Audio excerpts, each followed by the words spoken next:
நேபாளத்தில் திடீரென்று ஏற்பட்ட வெள்ளத்தில் 105 இந்தியர்கள் உட்பட 291 பேர் சிக்கியுள்ளனர்.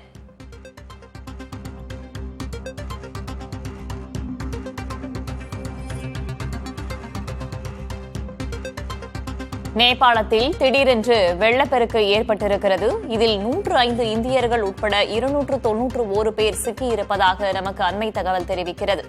ராணுவ முகாமில் தங்க வைக்கப்பட்ட 22 தமிழர்கள்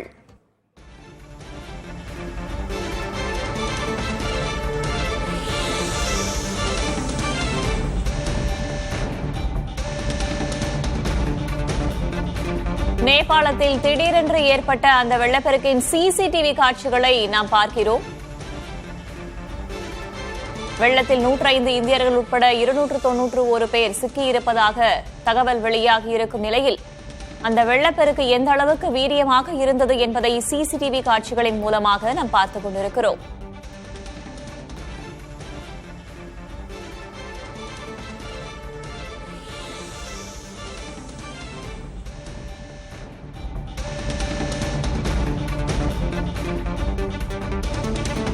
நேபாளத்தின் ஒரு பகுதியில் அனைவரும் பதறி ஓடிக்கொண்டிருக்க அந்த வெள்ளப்பெருக்கின் வீரியம் எந்த அளவுக்கு அதிகமாக இருந்தது என்பதை நாம் காட்சிகளில் பார்க்கிறோம். அங்கே இருந்த சிசிடிவியில் பதிவான காட்சிகள் இவை. நேபாளத்தில் திபெத் எல்லை அருகே திடீரென்று வெள்ளப்பெருக்கு ஏற்பட்டது. கட்டடங்கள், வாகனங்கள், பாலங்கள் வெள்ளத்தில் அடித்துச் செல்லப்பட்டிருக்கின்றன. அங்கு வெள்ளத்தில் சிக்கிய பலரை தேடும் பணியும் தீவிரமாக நடைபெற்று வருகிறது. அப்பகுதியில் தமிழர்களும் சிக்கி தவிக்கிறார்கள் என்றும் நமக்கு தகவல் வெளியாகியுள்ளது. இந்த சூழலில் அந்த வெள்ளப்பெருக்கின் தீவிரத்தை நாம் சிசிடிவி காட்சிகளின் மூலமாக பார்க்கிறோம். கூடுதல் தகவல்களை வழங்குவதற்காக செய்தியாளர் பாலவெற்றிவேல் இணைந்திருக்கிறார். அவரிடம் கேட்கலாம். பாலவெற்றிவேல், அந்த திடீர் வெள்ளப்பெருக்குடைய தீவிரத்தை இந்த சிசிடிவி காட்சிகளின் மூலமாக பார்க்க முடிகிறது. பலரும் அலறி அடித்துக் கொண்டு ஓடுகிறார்கள். வெள்ளப்பெருக்கு அதிகமாக இருக்கிறது. எந்த பகுதி இது? என்ன நடந்தது? வேதவள்ளி, நேபாளத்தின் உள்ள வடக்கு பகுதியில் அமைந்திருக்கக்கூடிய திபெத் எல்லையான ராஸ்வா மாவட்டத்தில் போதே கோஷி எனப்படும் இந்த ஆற்றில் ஏற்பட்ட திடீர் வெள்ளப்பெருக்கு தான் தற்போது நாட்டையே உலுக்கி இருக்கிறது. குறிப்பாக தெற்காசியாவில் பெரும் நாடுகள் இந்த ஒரு துயர சம்பவத்தை தான் கவனித்துக் கொண்டிருக்கிறார்கள். இதுவரை நேபாள அரசு வெளியிட்டுள்ள தரவுகளின் அடிப்படையில் 384 பேர் காணாமல் போயிருப்பதாக அதிகாரப்பூர்வமாக தெரிவிக்கப்பட்டிருக்கிறது. ஆயிரக்கணக்கானோர் காணாமல் போயிருந்தாலும் 384 பேர் அந்த லிஸ்ட் எடுத்துட்டாங்க. இவர்களில் 291 பேர் வெளிநாட்டினரும் 93 பேர் நேபாளத்தை சேர்ந்தவர் என்கின்ற ஒரு தகவலும் கிடைத்திருக்கிறது. இந்தியர்கள் 105 பேர் காணாமல் போயிருப்பதாக தெரிவிக்கப்பட்டிருக்கிறது. ஏற்கனவே சென்னையை சேர்ந்த 3 நிறுவனங்களினால் அழைத்து செல்லப்பட்ட யாத்ரீகர்கள், சுற்றுலா பயணிகள் காணாமல் போயிருப்பதாக தகவல்கள் வெளியாகி இருக்கிறது. அவர்களை தொலைத்தொடர்பு மூலம் தகவல் பரிமாற முடியவில்லை என்கின்ற ஒரு செய்தியும் நமக்கு கிடைத்திருக்கக்கூடிய சூழல்ல அதிகாரப்பூர்வமாக தற்போது இந்தியர்கள் 105 பேர் காணாமல் போயிருப்பதாக நேபாள சுற்றுலா வாரியம் வெளியிட்டிருக்கக்கூடிய இந்த அறிக்கையில் தெரிவிக்கப்பட்டிருக்கிறது. இந்தியா, நேபாளம் மட்டுமல்லாது அமெரிக்கா, இங்கிலாந்து உள்ளிட்ட நாடுகளை சேர்ந்த பலரும் காணாமல் போயிருப்பதாக கூறப்பட்டிருக்கிறது. இந்த லிஸ்ட்ல பல சுற்றுலா அழைத்து செல்லக்கூடிய நிறுவனங்களுடைய பட்டியல் முதல் கட்டமாக வெளியாயிருப்பதாக கூறப்பட்டிருக்கிறது. இந்த ஆற்றில் ஏற்பட்ட அந்த திடீர் வெள்ளத்தினுடைய காட்சிகளை நம்ம பார்க்கிறோம். போதா கோஷி என்கின்ற அந்த ஆறு சீன திபெத் எல்லையோரத்துல அமைந்திருக்கிறது. இது கிளவுட் பஸ்டர்னால ஏற்பட்டிருக்குதா, அங்க பனிமழை அதிகமாக இருக்கும். குறிப்பாக இமயமலை என்பதன் காரணமாக பனி அதிக அளவில் உருகி ஆற்றில் வெள்ளப்பெருக்கு ஏற்படும். ஆனால் நம்ம காட்சிகள்ல பார்க்கும் போது கிட்டத்தட்ட ஒரு 10 முதல் 20 மீட்டர் உயரத்திற்கு சீறி பாய்ந்து வரக்கூடிய அந்த காட்சிகளை தான் ஒவ்வொன்றாக நமக்கு இந்த வீடியோக்கள் வெளியாகி கொண்டிருக்கிறது.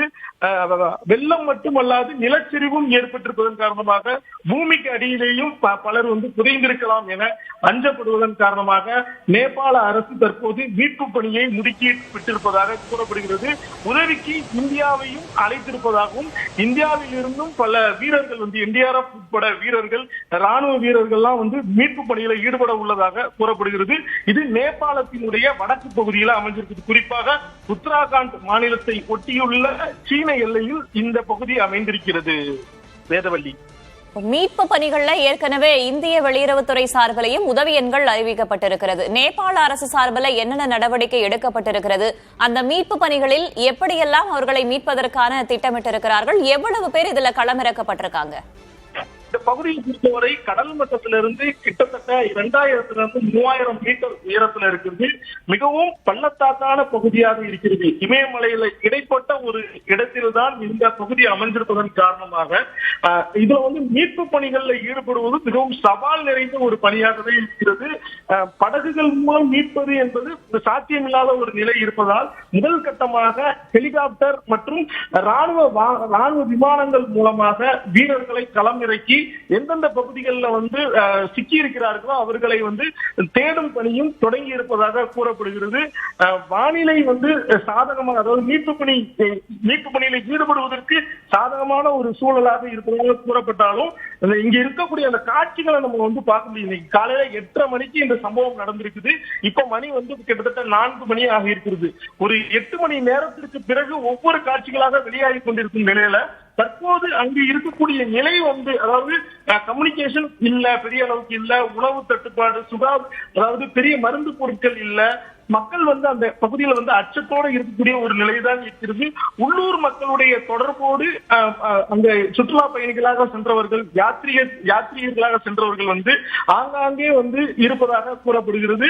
இன்னும் ஒரு 2 மணி நேரத்தில் இந்திய வெளியுறவுத்துறை அமைச்சகம் சார்பில் அதிகாரப்பூர்வமாக மீட்பு பணிகளை எத்தனை பேரை ஈடுபடுத்த போகிறோம், இந்தியர்கள் சிக்கி இருப்பவர்களை எப்படி மீட்டு வரப் போகிறோம் என்பது தொடர்பான ஒரு பிரஸ் மீட் டெல்லியில நடைபெற உள்ளது. வேதவள்ளி, மீட்பு பணிகள் என்பது ஒருபுறம் இருக்க, காலையில் இது நடந்திருக்கிறது. தற்போதுதான் ஒவ்வொரு வீடியோவா நம்ம பார்த்துக்கிட்டு இருக்கோம்.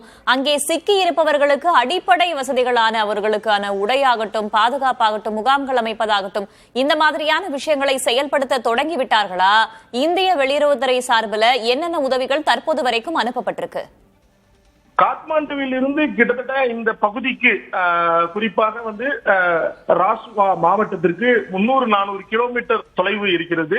இந்த காத்மாண்டு அப்படிங்கிறது தான் நேபாள நாட்டின் தலைநகரம். அங்குதான் மிகப்பெரிய அளவில் மீட்பு படையினர் இருக்கிறார்கள். அங்கிருக்கும் மீட்பு படையினர் ராசுவா மாவட்டத்திற்கு தற்போது முழுமையாக அனுப்பப்பட்டிருப்பதாக கூறப்படுகிறது. நேபாள அரசு முழுமையாக மீட்பு பணிகள் மற்றும் பாதிக்கப்பட்ட மக்களுக்கு தேவையான உதவிகள் செய்வதற்கான முதல் கட்ட பணிகளை பிற்பகல் 12 மணியிலிருந்தே தொடங்கி இருப்பதாக கூறப்படுகிறது. ஆனால் நம்ம பார்க்கும்போது ஒரு சுனாமி பேரலை போன்று ஒரு மிகப்பெரிய ஒரு வெள்ளத்தை உண்டாக்கி இருக்கிறது. இதுக்கு முன்னாடி நம்ம உத்தராகண்ட்ல இது மாதிரியான ஒரு சம்பவம் 2013ஆம் வருடத்துல ஏற்பட்டது.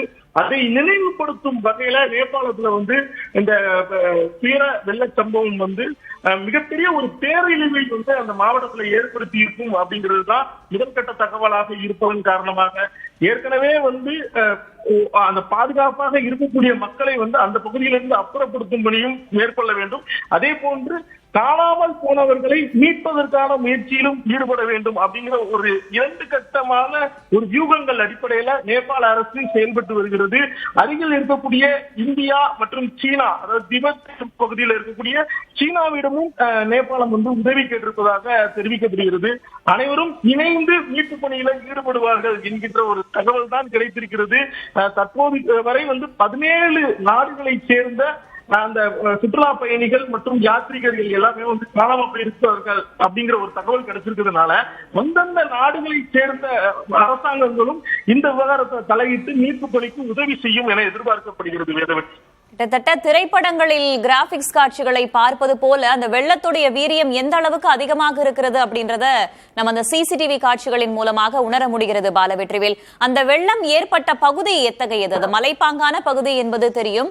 ஆனால் ஒரு நகர்பகுதி இணைந்த ஒரு இடமா அல்லது கிராம பகுதி போல இருக்குமா? அந்த வெள்ளம் ஏற்பட்ட பகுதியை பற்றி சொல்லுங்கள். இது வடக்கு நேபாளத்தை ஒட்டி இருக்கக்கூடிய பகுதி. நம்ம மவுண்ட் எவரெஸ்ட் சிகரம் தெரியும், உலகத்திலேயே மிகவும் உயரமான ஒரு மலை.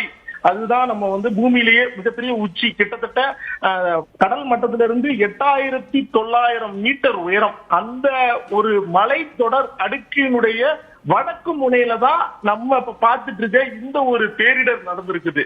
அப்போ கிட்டத்தட்ட வந்து ஒரு 4000 மீட்டர் உயரத்துல இருக்கக்கூடிய ஒரு பள்ளத்தாக்குகளும் மலைகளும் நிரம்பி இருக்கக்கூடிய ஒரு பகுதியாக இருக்கிறது. யாத்ரீகர்கள் அதிகமாக வரக்கூடிய ஒரு பகுதியாக இருக்கிறது. குறிப்பாக வந்து உத்தராகண்ட் உள்ளிட்ட பகுதிகளில் இருந்து நேபாளத்தில் இருக்கக்கூடிய அந்த காத்மண்டுவில் சிவன் கோயில் இருக்கிறது, பசுபதிநாதர் கோவில். இந்த மாதிரியான ஒரு யாத்ரீகர்கள் செல்லக்கூடிய ஒரு தலங்கள் அதிகமாக இருப்பதன் காரணமாக சுற்றுலா பயணிகளும் சரி, மலையேற்ற வீரர்கள் அதிகமாக விரும்பி வரக்கூடிய ஒரு பகுதியாக இந்த பகுதிகள் இருக்கிறது.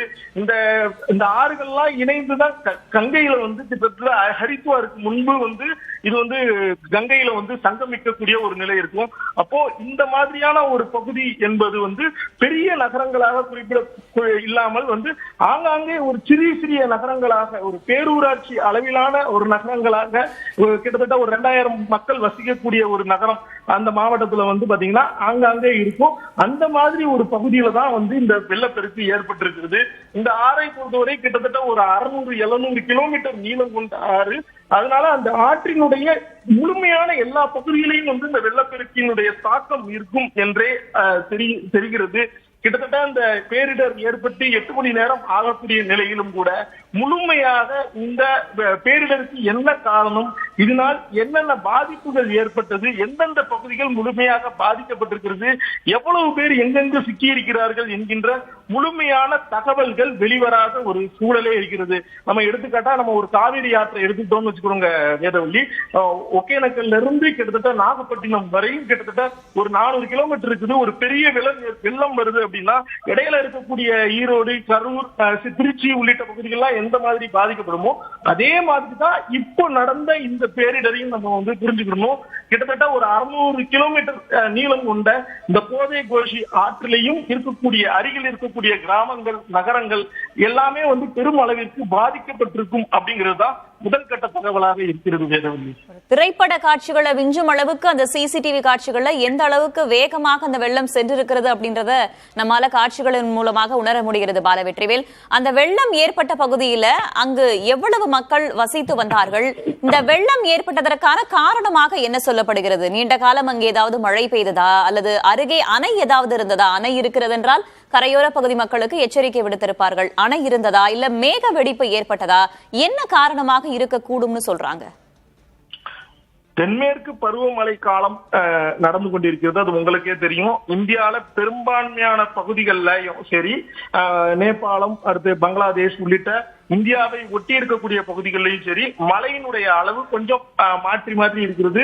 அதுவும் இது சூப்பர் எல்னினோ காலகட்டம் என்பதால வந்து மழையினுடைய தாக்கமும் வந்து பாத்தீங்கன்னா அதிகமாக இருப்பதாக கூறப்படுகிறது. அதே நேரத்துல வந்து இந்த பகுதி வந்து இமயமலை சார்ந்துள்ள ஒரு பகுதி என்பதால் இதனுடைய டெக்டானிக் பிளேட்ஸ் எனப்படும் நிலவியல் தன்மை வந்து மிகப்பெரிய அளவிற்கு உறுதித்தன்மையாக இருக்காது வேதவள்ளி. இமயமலை பகுதிகளை பொறுத்தவரை அதிக அளவிற்கு நிலச்சரிவுகள் ஏற்படும். மேலும் வந்து பனிமலைகளினால் ஏற்படக்கூடிய சரிவுகள், பனிச்சரிவுகளும் அதிகமாக உருவாகும். இந்த பனிகள் அதிகமாக உருகுவதன் காரணமாக ஆண்டுதோறும் வந்து அந்த கடல் அந்த கங்கை, யமுனை, பிரம்மபுத்திரா உள்ளிட்ட ஆறுகள்ல ஏற்படக்கூடிய வெள்ளங்களையும் நம்ம வந்து காட்சிகளை பார்க்கிறோம்.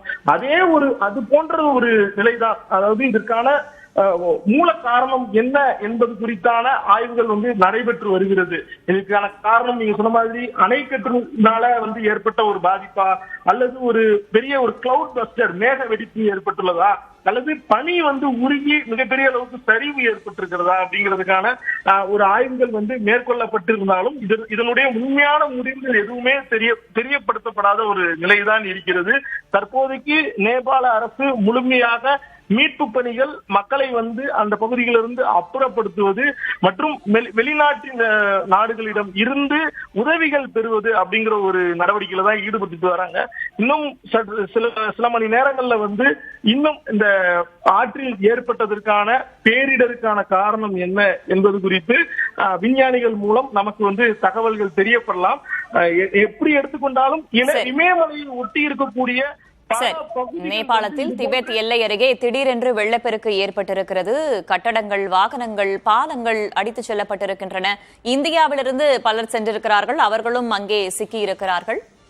தற்போதைய தகவல்களுக்கு நன்றி பாலவெற்றிவேல். கூடுதல் விவரங்களுக்காக மீண்டும் தொடர்பு கொள்கிறோம்.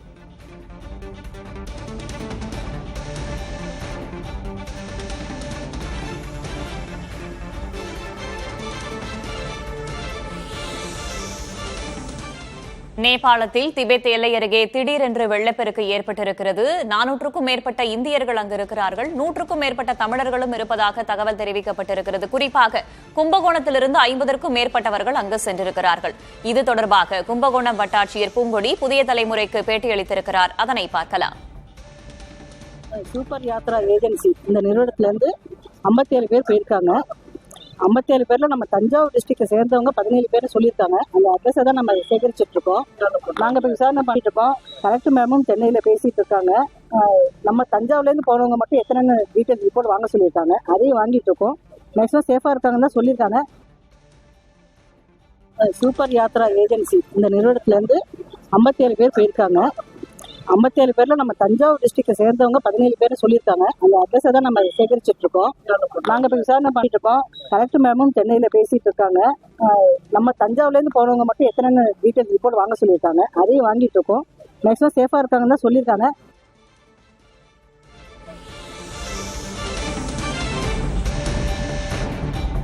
கும்பகோணத்திலிருந்து 50க்கும் மேற்பட்டவர்கள் நேபாளத்திற்கு சென்றிருக்கும் நிலையில் பெரும்பாலும் அவர்கள் பாதுகாப்பாகத்தான் இருப்பார்கள் என்று கும்பகோணம் வட்டாட்சியர் பூங்கொடி தெரிவித்திருக்கிறார். அது தொடர்பான தகவல்களை தற்போது சேகரித்து வருவதாகவும் அவர் செய்தியாளர்களிடம் கூறியிருக்கிறார். கும்பகோணத்திலிருந்து நேபாளத்திற்கு சென்றவர்கள் தொடர்பான தகவல்கள் சேகரிக்கப்பட்டு வருவதாகவும் பெரும்பாலும் அவர்கள் பாதுகாப்பாகத்தான் இருப்பார்கள் என்று நம்புவதாகவும் கும்பகோணம் வட்டாட்சியர் பூங்கொடி தெரிவித்திருக்கிறார்.